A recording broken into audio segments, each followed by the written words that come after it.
बोलो बोलो रामेश्वर नाथ की। अखिन अहाँ सब सुन रहल छी वायरस केयर के शानदार प्रस्तुति।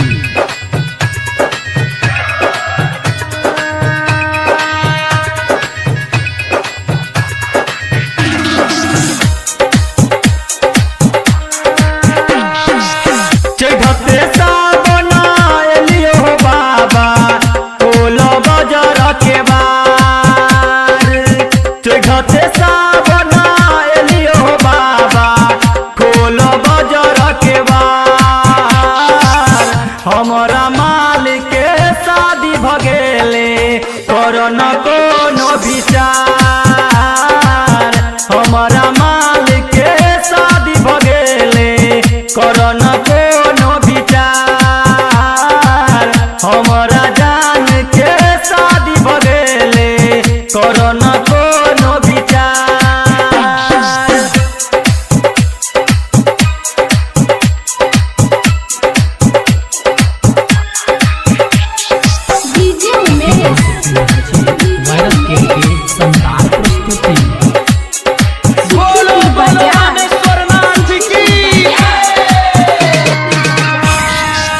जान सजादा हम मानै छलो माने छल हमारो प्यार।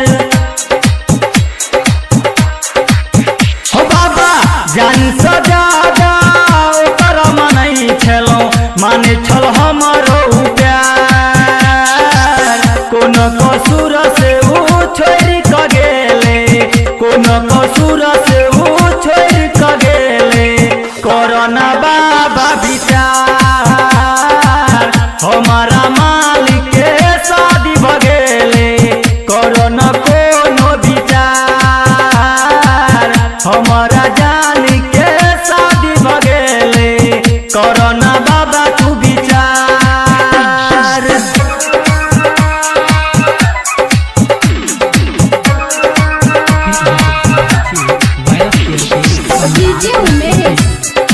बोलो बोलो रामेश्वर नाथ की। पहिला सोमवारी सोचने छलो एगो बाबा तोरे द्वार।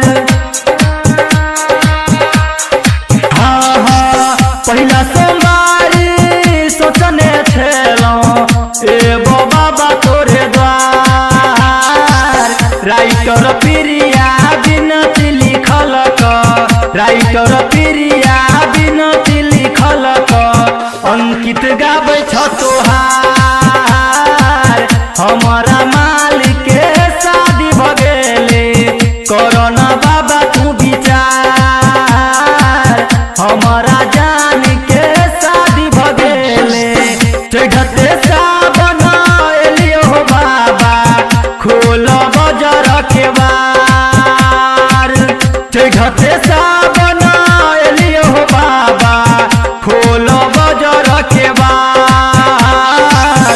हमारा माल के शादी भगेले कोरोना बाबा तू विचार। हमारा जान